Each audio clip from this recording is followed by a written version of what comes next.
With this new tool, you'll speed up your creative process and organize your characters, styles, stories, making it easier to handle your AI-generated projects.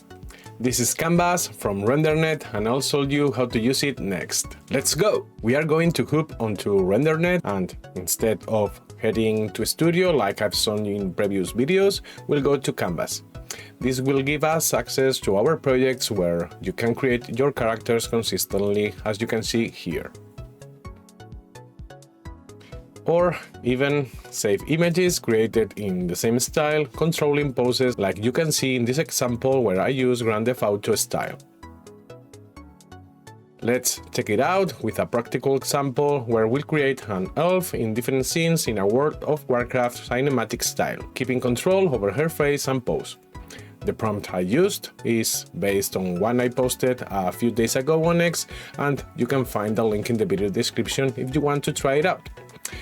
Click on Create New and we'll proceed to create our character, choosing the fighting game style and applying a 1:1 aspect ratio.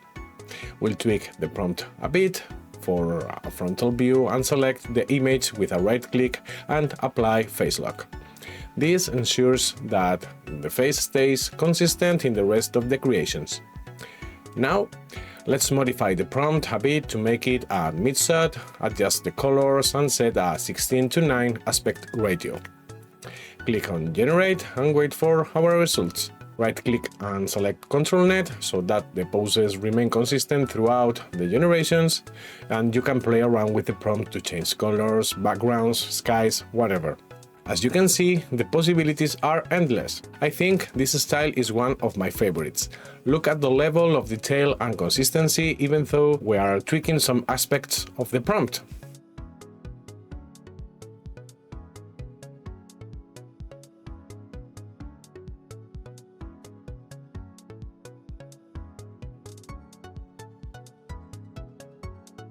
And what do you think?